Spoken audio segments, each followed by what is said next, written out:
clase. Vamos a dictar las dos clases al día de hoy, que por motivo de fuerza mayor no pude hacerlo un día. Esta es la primera. Vamos a hablar sobre la tripanosomiasis, conocida también como enfermedad de Chagas. Es una tripanosomiasis americana, ¿no? Muy bien. Entonces, ¿qué es la tripanosomiasis? Aquí está la definición, en la primera acá. Una enfermedad producida por un agente patógeno que es un parásito, un protozoo flagelado, cuyo nombre es Trypanosoma cruzi. Este Trypanosoma cruzi es transmitido a través de la picadura de un insecto que se alimenta de sangre, un insecto hematófago, cuyo nombre, digamos, común, ¿no?, es chirimacha, la chirimacha. Y en tercer lugar, esta tripanosomiasis consiste en un cuadro febril, un síndrome febril inespecífico, ¿no?, el cual con el tiempo puede evolucionar a una forma crónica. Y esta forma crónica termina afectando fundamentalmente dos sistemas básicos en la economía humana: el corazón, el sistema cardiovascular y el tubo digestivo. Entonces, esta es la definición completa de la enfermedad de Chagas o tripanosomiasis americana. ¿Y por qué le dicen tripanosomiasis americana? Porque obviamente es una enfermedad endémica en esta parte del mundo, en América Latina y en América Central, porque en estos lugares viven justamente estos insectos o chirimachas, ¿no? Ahora, con los tiempos han cambiado las cosas. Sabemos pues que por la globalización, los viajes frecuentes, ya prácticamente la infección ha empezado a diseminarse en varias partes del mundo. Y ya encontramos casos en lugares donde antes no se reportaba, como en Europa o en los Estados Unidos, sobre todo en la zona de frontera con México. ¿Ya? Ahora, la transmisión, que siempre ha sido relacionada a la picadura de estas chirimachas, ahora está virando a otra forma de transmisión, que es la transmisión sanguínea a través de los bancos de sangre, ¿no? Como es, al final se considera la tercera causa de infección, de trasplante cardíaco, ¿no?, en Latinoamérica. Ya vamos a ver por qué. Hay otro tipo de tripanosomiasis, es bueno que lo sepan, que no es acá en Sudamérica o Latinoamérica, es en el África. Es otro tipo de patógeno, otro tipo de parásito, se llama tripanosomiasis gambiense. Es otra cosa, no creo que vean. No es esa es una tripanosomiasis africana. Es muy diferente a la que estamos hablando. Muy bien, estando en nuestro país, en Sudamérica, parte de Latinoamérica, ¿dónde son los lugares donde tradicionalmente se han reportado casos de enfermedad de Chagas en el Perú? La primera zona tradicional histórica es el sur del país. Bueno, ahí lo estamos viendo, ¿no? El sur del país, estamos hablando de los departamentos de Arequipa, de Moquegua, de Tacna, algunos casos también en la parte sur de Ica, estamos hablando de Nazca posiblemente, ¿no? Esa es la zona tradicional del caso de enfermedad de Chagas en nuestro Perú, reportado pues desde el inicio del siglo pasado, ¿no?, del año 1900 y pico para adelante. Sin embargo, con el tiempo se observó también otra zona endémica en el Perú, y es la zona que señalamos acá, la zona nororiental, ¿no? Está relacionada más a la zona de ceja de selva del norte del país. Estamos viendo ahí pues que abarca los departamentos de Amazonas, la zona norte de Cajamarca, posiblemente Jaén, zona de Moyobamba, del departamento de San Martín, en fin, esta zona nororiental del país. Eso no significa que solamente allí se vean casos de enfermedad de Chagas. En realidad, el patógeno, el vector, el insecto, está diseminado en casi todo el Perú, y sobre todo en las zonas de selva, tanto zona de montaña como la zona amazónica, hay gran cantidad de estos chirimachas. Entonces está bien encontrar en cualquiera de estas zonas casos también de enfermedad de Chagas. Pero estos son los lugares tradicionales. Muy bien, ahora vamos a ver las formas de transmisión. Hemos comentado que el insecto llamado chirimacha, que tiene tres géneros, acá los tenemos ya, esos son los nombres científicos, vendría a ser el género Tratoma, el género Pastrongyllus y el género Rhodnius, ambos con una serie de especies, como vemos acá. Esta chirimacha es la principal forma de transmisión, ¿correcto? Vectorial, a través de este insecto que se alimenta de sangre, la forma tradicional. Pero comentábamos al inicio que actualmente está virando la forma de transmisión a esto de acá, a las transfusiones sanguíneas.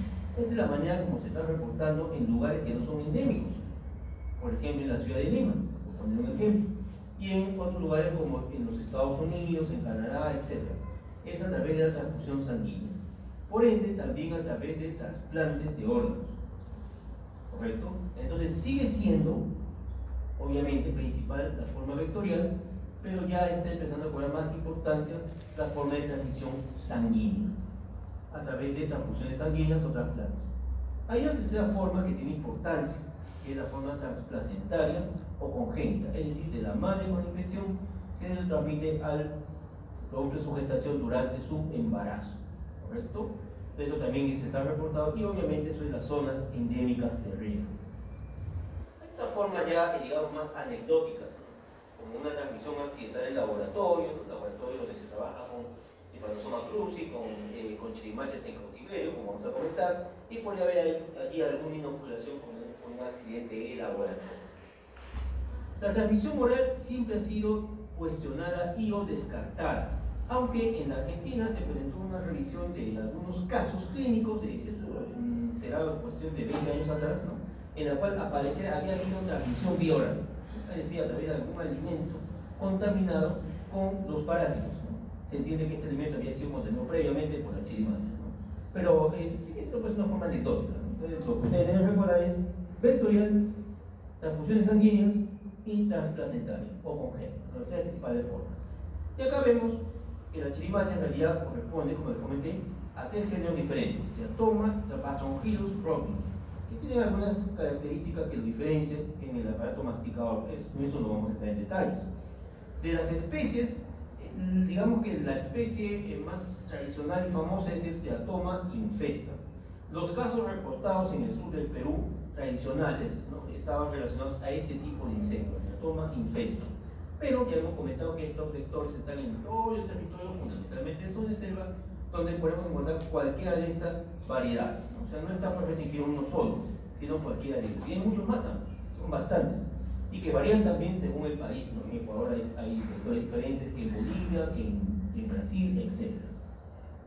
Pero todos ellos transmiten Trypanosoma cruzi. Ahora, el reservorio. Esta es una enfermedad que siempre ha habido, pues, en esta zona del mundo, antes de que el ser humano posiblemente llegue a esta parte del mundo. Entonces, siempre ha habido un reservorio. El reservorio ha sido el reservorio animal. El reservorio animal, digamos, silvestre, han sido estos animalitos de acá, que vienen a ser las mucas o zarigüeyas. Son animales mamíferos que son el grupo de los canguros, por el nombre marsupiales, ¿no? Son también marsupiales.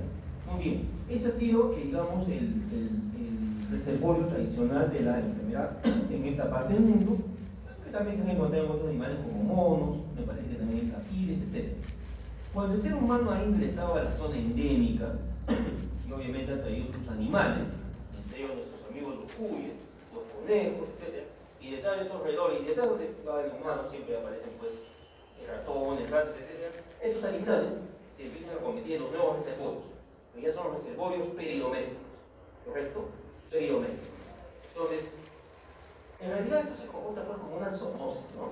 Es una enfermedad que se ha mantenido durante muchos siglos en esta zona del mundo a través de estos reservorios naturales como las zarigüeyas, y que ahora mira también animales domésticos, ¿no?, a medida que el ser humano ingresa a estas zonas. Muy bien. Hasta aquí hemos hablado de la parte, digamos, general de la enfermedad, ¿no?, el diagnóstico, lo que produce, la agente patógena general y cuestiones epidemiológicas. Ahora vamos a hablar de la enfermedad en sí, y primero vamos a hablar de la parte etiológica del agente patógeno, que es un parásito, no es una bacteria, no es un virus, es un parásito, un protozoo unicelular. El parásito se llama Trypanosoma cruzi, ¿correcto? Y este Trypanosoma cruzi tiene tres, digamos, variedades o tres formas durante su ciclo natural. La primera se llama epimastigote, la segunda se llama tripomastigote, la tercera se llama amastigote. En el caso del epimastigote, esta es la forma como la cual se encuentra el parásito dentro del insecto, dentro del vector. ¿En qué parte? En su intestino. Y esta es la imagen de un epimastigote. Es decir, el epimastigote no se encuentra en el ser humano con el animal reservorio, sino en el intestino del vector. Las otras dos formas, tripomastigote y amastigote, sí se encuentran en el huésped, en el reservorio, ¿correcto? Y también en el insecto, como vamos a ver. Y es lo que vamos a definir con más claridad, ya que esta es una forma que se encuentra, en todo caso, en laboratorio solamente, ¿no? Entonces, la otra forma es el tripomastigote. El tripomastigote sí es una forma patógena, es la forma infectante, es la manera como ingresa el parásito dentro del organismo. Tripomastigote es una célula alargada de 20 micrómetros aproximadamente, con un núcleo en la parte central y en la periferia tiene otra estructura llamada kinetoplasto. El kinetoplasto, en pocas palabras, doctores, son las mitocondrias, o son las organelas que le producen la energía al parásito. Y en este kinetoplasto surge el flagelo, no se olviden que es un parásito flagelado, que se mueve por flagelos, que ondula como una especie de membrana, que a lo mejor no, como una membranita en el cuerpo, a través del cuerpo del parásito. Eso es el aspecto del tripomastigote. Como ustedes ven, es una forma extracelular, no está dentro de una célula. En este caso se lo observa ¿en qué? En el frotis de sangre, por ejemplo, ¿no? Es una forma extracelular, así no se reproduce el patógeno y es la manera por la cual el patógeno ingresa al cuerpo, la forma infectante, como sale del vector y como ingresa al organismo. Entonces la forma infectante es la forma de tripomastigote, no nos vayamos a olvidar. Y esta es la tercera forma, que es la forma llamada amastigote. El amastigote de Trypanosoma cruzi, a diferencia del anterior, es una célula redonda, es más pequeña desde el punto de vista biológico, microscópico, o sea, 4 micrómetros, tiene también su núcleo, tiene también su kinetoplasto, del cual va a emerger también un flagelo, que en realidad ya no se va a ver el flagelo. Es una forma, vamos a llamarlo así, quística, por decirlo así, ¿no? Es la forma como se encuentra el parásito dentro de los tejidos, es una forma intracelular, diferencia con el tripomastigote que era extracelular. Y esta es la forma por la cual el patógeno se multiplica, se divide de forma binaria, mientras que como el tripomastigote no se multiplicaba, ¿correcto? Esas son las principales diferencias. Como menciona acá, lo encontramos solamente en los tejidos del reservorio, ¿correcto? Y cuando hay muchos amastigotes juntos, intracelulares, bueno, se les menciona como semoquiste, ¿no? Ese es un hallazgo patológico. Entonces, es la forma de presentación en tejidos, intracelular, el amastigote. Muy bien, y para qué hemos tratado de entender todo esto, por la siguiente razón. Vamos a ver el ciclo reproductivo, el ciclo de vida y cómo se produce la infección en el ser humano. Entonces, tenemos acá al insecto hematófago. Se alimenta de sangre. La chirimacha, vamos a suponer que sea una Tratomys festa, es un animalito de costumbres también nocturnas. En el día está metido en la casa, escondido en los escondrijos. Esto es una enfermedad básicamente rural. Entonces, el animalito vive fundamentalmente en casas hechas de material rural. No estamos hablando de una casa de material noble. Estamos hablando que hay una casita de esteras, una casita de madera, una casita de piedra, en donde hay hendiduras en las cuales este insecto se mete a dormir.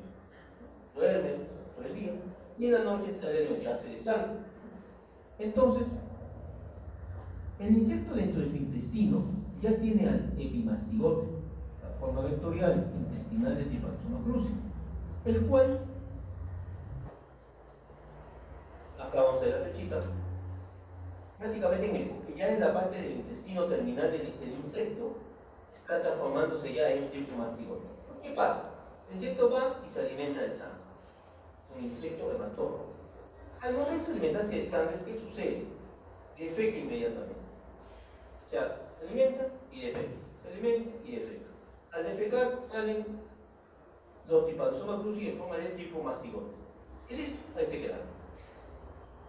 El ser humano, la persona, obviamente en algún momento se va a rascar seguramente porque le va a picar, ¿no? Y va a producir una abrasión que va a permitir al tripomastigote ingresar.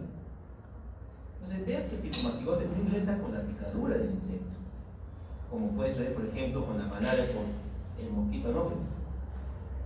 Ingresa a través de las excretas o heces del insecto, las cuales el humano, al momento de rascarse, pues, permite su ingreso. O en su defecto, las uñas quedan contaminadas, de pronto se rasca el ojo, de pronto se mete el dedo a la nariz, a la oreja, ¿no? Y por ahí también puede inocularse, ¿correcto? Muy bien, una vez que ingresa el tripomastigote, es la forma infectante extracelular, está, digamos, en la linfa o en el torrente sanguíneo, ingresa inmediatamente a una célula y se convierte en amastigote, la forma intracelular. Este amastigote, dentro de esta célula, que generalmente es un macrófago, vemos que los macrófagos son las primeras células que van pues en busca de un agente extraño al organismo, no es destruido y después, digamos, sale del macrófago o de la célula nuevamente al extracelular en su forma de tipo mastigote y nuevamente volverá para esta otra célula. Los macrófagos lo terminan llevando a varios tejidos, entre ellos fundamentalmente el músculo cardíaco, músculo miocardio. Es una zona predilecta para estos parásitos y allí es donde terminan enquistándose. Muchos de ellos terminan parasitando las fibras musculares cardíacas. No se olviden de eso. Fibras musculares cardíacas. Bueno, ahí está, ¿no? Y en algún momento que están en la sangre en su forma de tipo mastigote, de pronto viene otro insecto, los aspira y el insecto se contamina. Y una vez que se contamina el insecto, en su intestino se convierte en epimastigote y de alguna manera el ciclo vital del parásito se cierra. ¿Se entendió? ¿No?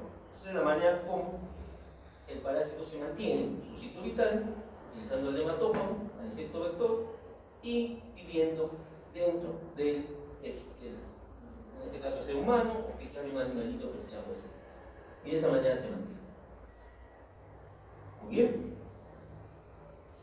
Ahora vamos a ver la parte clínica de la enfermedad de Chagas. Está bueno recordarles que tiene ese nombre debido a que un médico brasileño del año 1900 y pico, me parece, fue el primero que hizo la descripción de esta enfermedad e incluso llegó a aislar al patógeno, el doctor Chagas, que ya, obviamente ya murió hace mucho tiempo. La enfermedad de Chagas tiene las siguientes formas clínicas. Una forma aguda, de infección aguda, valga la redundancia, de un periodo de latencia indeterminado y finalmente un periodo de una infección crónica a largo plazo. Son las tres principales formas clínicas de esta enfermedad. Comencemos pues con la infección aguda.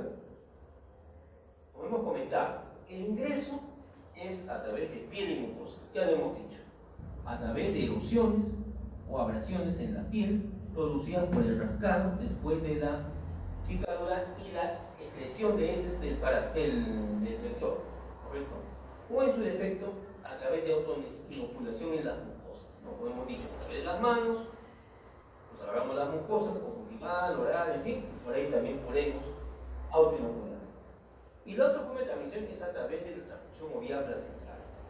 Hablando de transfusión sanguínea, si usted tiene Chagas y dona sangre, puede pasar en su transfusión sanguínea, en su sangre que está donando, las formas de tripomastigote, que son las extracelulares, ¿correcto?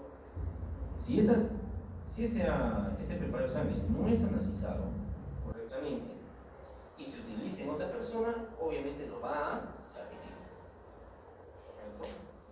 Y en el caso de la vía transplacentaria, bueno, eso es a través de la madre que está haciendo la infección aguda y lo transmite a través de la placenta al producto. Y la otra forma que dijimos fue por trasplante de órganos. En este caso, vamos a suponer que tenga un trasplante de corazón y el donante tiene Chagas. En este caso, el parásito está en el tejido miocárdico del donante. En su forma de qué? De amastigote, diferente, ¿verdad? Y lo va a trasplantar y se lo va a pasar al nuevo receptor. O sea, también hay esa transmisión a través de trasplante de órganos. Muy bien, el periodo de incubación es de 8 a 10 días aproximadamente, desde que se infectó una persona con el parásito. Y los síntomas del cuadro agudo, la mayoría de veces son inespecíficos. Es un cuadro febril, con algo de malestar, decaimiento, quizá mialgias, intermitente en relación a la parasitema, es un cuadro febril común y silvestre. Algunos también hacen forma asintomática, ¿correcto? Ahora, es más frecuente en los niños. La explicación es porque los niños en las zonas rurales se quedan en casa, ¿correcto? Sobre todo los niños muy pequeños, ¿no? Y allí es donde pueden estar en contacto con los vectores, ¿correcto? Ahora, este cuadro febril en realidad es tan inespecífico que muchas veces pues pasa inadvertido. Pasa con un simple cuadro de fiebre, con influenza quizás de gripe, y muchas veces pasa inadvertida. Y la infección aguda pues finalmente también tiene tendencia a proliferarse. Sin embargo, hay algunas manifestaciones clínicas que sí nos pueden sugerir que está haciendo un Chagas en fase aguda. Y es esta de acá. Cuando el parásito ingresó a través de la piel, hay una reacción inflamatoria del sistema linfático y se va a formar un bubón, mejor dicho, un ganglio regional que aumente de tamaño y se vuelve doloroso, cercano a la zona donde ha sido introducido el parásito. Eso se conoce como chagoma. Caracteriza la rinitis satélite más la zona de inoculación donde hay eritema y un poco de fluoros. Supongamos que fue en el antebrazo, se encontraría su eritema y su ganglio satélite aumenta de tamaño en la zona epitelial, su chagoma. Aún así sigue siendo pues inespecífico, ¿no? Cuando el ingreso ha sido a través de la mucosa conjuntival, autoinoculación probablemente, pasa lo mismo. Eritema, edema en la zona afectada por el ingreso y adenopatías regionales, en la zona generalmente pre o retroauricular. Eso se conoce como signo de Romaña, el complejo oftalmoganglionar o signo de Romaña, que en los libros antiguos de medicina se decía que era un signo patognomónico de la enfermedad de Chagas aguda, sobre todo en niños. Correcto. Por supuesto, usted ve esto en un paciente con sospecha clínica, ya endémica, usted puede decir, este es un signo de Romaña y podría estar haciendo Chagas aguda. Pero todo lo hace, no todo, solamente aquellos que tienen una autoinoculación a través de la conjuntiva. ¿Correcto? Ese es el signo de Romaña. Y entonces, en línea general, después la fase aguda pasa desapercibida, ¿no? Si usted tiene suerte de suponer un chagoma o encontrar un signo de Romaña, bueno, tiene mucha suerte peleándose. Pero si no va a pasar de manera desapercibida, se va a autolimitar y pasó la primera chance. Listo. Solamente en el 1, quizás hasta 2%, jalando de los pelos, puede haber alguna complicación en la fase aguda. Y esas son las dos complicaciones. La primera, la más frecuente, vendría a ser una miocarditis. No se olviden que les comenté que el parásito tiene predilección por el tejido muscular cardíaco. Entonces, entendemos que el corazón, el miocardio, está altamente parasitado, fase aguda, se desencadena una respuesta inflamatoria y eso produce una miocarditis, que podría comportarse como una pancarditis también, como embolizo pericárdico e incluso endocárdico. La miocarditis tiene una mortalidad pues, de 5 a 10% porque va a desencadenar una insuficiencia cardíaca severa, ¿no? Y es un paciente pues, crítico que tiene que estar en monitoreo, quizás en la UCI cardíaca, etc. Una miocarditis. Entonces, en conclusión o como corolario, todo paciente con miocarditis, ustedes vean, siempre piensen en la posibilidad de que está haciendo una miocarditis por Chagas aguda. Hay muchas causas de miocarditis, ¿verdad? Desde el punto de vista infeccioso, sobre todo virales. Son las primeras a pensar, las virales, por adenovirus, por Coxsackie, por ECOVID. Pero entre ellas usted considera la posibilidad de que sea una miocarditis por Chagas aguda, si es que este es un paciente que viene sobre todo de área endémica. Y la otra forma de complicación en la forma aguda es una meningoencefalitis. Es decir, compromiso del sistema nervioso central por tipanosomatosis. Y como es rarísimo, nadie lo piensa, nadie lo maneja, se muere. Pero obviamente cuando tengamos una meningitis o una meningoencefalitis, primero pensamos en otras causas más frecuentes, ¿verdad? También habría que tener la posibilidad de considerarlo si es que el paciente viene de área endémica. Son complicaciones raras, que están descritas en la forma aguda. Pero la gran mayoría de personas con Chagas agudas no pasa nada, se autolimita la fiebre, no hay signo de Romaña, no hay nada, y pasó. El paciente aparentemente curado, ni siquiera supo ni se enteró que tuvo contacto con tripanosomatosis. Pasa el tiempo, y un buen día decide donar sangre. Y ahí es justamente donde se le puede encontrar el parásito. Pero él está completamente asintomático. Eso se llama la fase indeterminada o fase latente. Hay parasitemia, pero asintomática. Ahora, la parasitemia es de bajo nivel. A diferencia de Chagas aguda, la parasitemia es de mayor nivel. Aquí es de bajo nivel. La explicación es que el sistema inmune ha controlado la enfermedad, pero muchos de los parásitos permanecen en el ser humano, en los tejidos, como amastigosis, probablemente en el corazón u otros tejidos. Y cada cierto tiempo de ahí podrían salir al extracelular sanguíneo en pequeña cantidad, y eso es lo que se conoce como Chagas en fase indeterminada o latente. La mayor cantidad, ¿no? Pero la forma más frecuente de estos pacientes es así. Nosotros en el servicio de infecciosas, en realidad, siempre nos caen por ahí algunas interconsultas de pacientes cuando iba a donar y que al momento de hacer las pruebas de descarte le encuentran serología positiva para Chagas. Y llega otro señor, está completamente asintomático. La prueba tiene una alta sensibilidad, así que ya no está claro. Ese señor no puede donar sangre. Está haciendo Chagas indeterminado. ¿Se maneja eso? Vamos a ver eso más adelante. Y por último, llegamos a la fase crónica. Pasó la fase aguda, entró a su fase indeterminada, no pasa nada, y después de unos años, según la literatura clásica, 20 a 30 años, pero quizás puede ser menos tiempo también, el paciente ya empieza a desarrollar manifestaciones de Chagas crónico. ¿Todos lo hacen? No. Se calcula que aproximadamente el 30% de personas que hicieron el Chagas agudo van a terminar haciendo Chagas crónico. Sobre todo si hicieron síntomas en el Chagas agudo.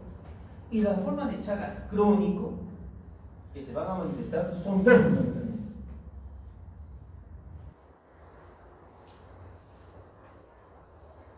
La afección al tejido cardíaco y la afección al tubo digestivo. Entonces, este ya es un paciente que hizo un Chagas hace mucho tiempo, agudo, no se dio cuenta, entonces fase latente, después de 20 o 30 años, viene con un compromiso cardíaco o un compromiso digestivo. Ya a causa de Chagas, Chagas crónico. ¿Por qué produce esto? Por dos cosas. Primero, que los parásitos, vean aquí este último capítulo, los parásitos persisten en el tejido. No son eliminados.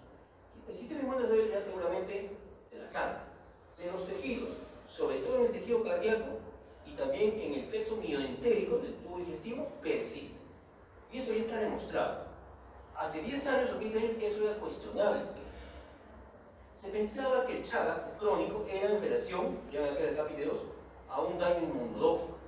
Decía que había una especie de respuesta autoinmune, autoanticuerpos, ¿no?, que generaban el daño y la lesión. Ahora no, ahora se sabe que persiste el parásito en tejidos. Ahí están. No desaparecen, no están muertos, siguen allí. Y eso es lo que va a inducir Chagas crónico en el 30% de pacientes. ¿Por qué a ellos sí, a estos no? Eso todavía no se sabe. Debe haber algún factor que condiciona por qué estos hacen el Chagas crónico y por qué estos ya no hacen nada. Pero persiste el parásito, ¿correcto? Y el parásito allí va a producir, va a activar de todas maneras el sistema inmunológico. Ese sistema inmune va a empezar a destruir tejidos. Entre ellos, tejido neuronal, que va a ser parte de la clínica que ya vamos a comentar. Muy bien, entonces hasta ahí entendemos bien. Y ya hablando de las formas clínicas de Chagas crónico, tenemos todo el compromiso cardíaco, la cardiopatía chagásica. Esta no es la miocarditis de la fase aguda, por si acaso, no se vaya a confundir. Esta es cardiopatía chagásica. Es un corazón que poco a poco, de manera progresiva, empieza a tener daño estructural en el miocardio. El tejido miocárdico va siendo afectado por el parásito, por la respuesta inmune que se desencadena entre la presencia de esta noxa y se va destruyendo el tejido miocárdico. Y eso va a terminar produciendo, en la mayoría de casos, una cardiopatía dilatada. El paciente termina ¿con qué? Con insuficiencia cardíaca.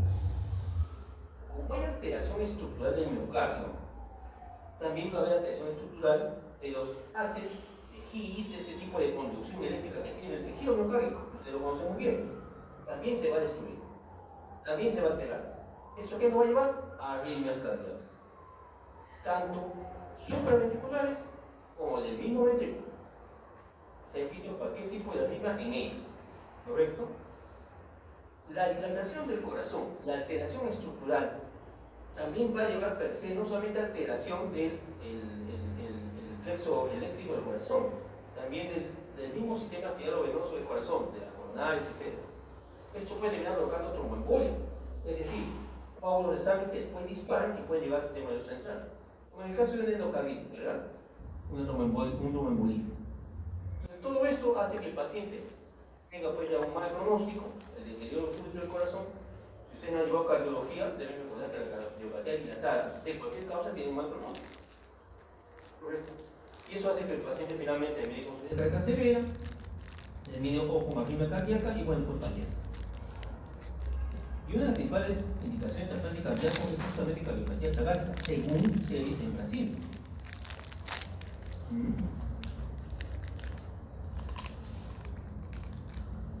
Y en el caso del tubo digestivo, el parásito se va a alojar a nivel de la musculatura lisa, a nivel de la submucosa, donde tenemos un plexo linfático y un plexo nervioso. lo que es un entérico, que permite justamente a las vísceras huecas, como el esófago, el intestino, moverse y tener peristaltismo para el progreso del bolo alimenticio o de la materia fecal. ¿Correcto? Pues bien, de igual manera, se va a destruir todo esto. Se va a destruir ese tejido, se va a destruir el sumo entérico. ¿Y qué pasa con la víscera hueca? Empieza a dilatarse. Igual que el corazón, la cardiopatía dilatada en este caso se dilata. Se produce a nivel del esófago un megaesófago, lo que lleva a una atalasia. Ustedes ya saben lo que es eso, ¿verdad? Ya llevan que va a hacer neurología. Dilatación del diámetro del esófago, lo que lleva a una serie de problemas en la digestión, reflujo, hipersalivación, molestias a nivel del tracto esofágico, etc. Y que puede llevar después una aspiración, en fin. El otro problema es que también se puede ver en el colon. Y en este caso es un megacolon. Se dilata el colon, se dilata, digamos, el sigmoides, se puede torcer, por lo tanto puede haber obstrucción intestinal, puede ser gordo de sigmoides, se puede incluso hasta perforar. Y esto también va a llevar a una constipación crónica. Ya el intestino ya perdió la capacidad de peristaltismo. Las heces se acumulan, no puede progresar, constipación. Con todos los problemas que atrae eso, ¿no? Obstrucción intestinal, obstrucción, etcétera, etcétera. ¿Correcto? Entonces ahí tenemos otra complicación que es el paciente con Charcot. Muy bien, hay dos últimas formas que es bueno tenerlas presente. La primera es que la gestante, hemos dicho, ¿no?, que está haciendo la primera infección, puede transmitírselo al producto. Y este puede tener chagas diseminadas en su organismo. Por lo tanto, tiene patogenomegalia, sangrado, meningitis, etc., meningoencefalitis o una alta ligante. Y la otra forma es los inmunosuprimidos. Esto es algo, digamos que se ha visto recién en los últimos años o últimas décadas, debido pues a la gran cantidad de inmunocomprometidos que tenemos en la práctica clínica, del paciente con VIH, del diabético, el cirrótico, el que está en quimioterapia, etc. Entonces, todos los pacientes inmunocomprometidos crónicos pueden reactivar su infección de Chagas si es que han tenido Chagas aún. Porque hemos dicho que los parásitos permanecen en los tejidos, entonces podrían reactivar, ¿correcto? Y podrían hacer formas al reactivarse como un Chagas agudo. O sea, este no haría un Chagas crónico, sino que por reactivación, debido a su inmunosupresión, haría una forma de Chagas agudo, con miocarditis, con meningoencefalitis. Muchas de estas experiencias se tienen en el Brasil. En Brasil se tienen muchas experiencias sobre esta enfermedad, se ha manejado, y hay series, por ejemplo, en pacientes VIH con cuadros de meningoencefalitis o Chagas, por reactivación de esta enfermedad. Y nosotros también tenemos que tenerlo presente, porque podemos tenerlo ya que es una enfermedad que se tiene que tener. Muy bien, entonces ya sabiendo todo este contexto, creo que hacer el diagnóstico no es muy difícil.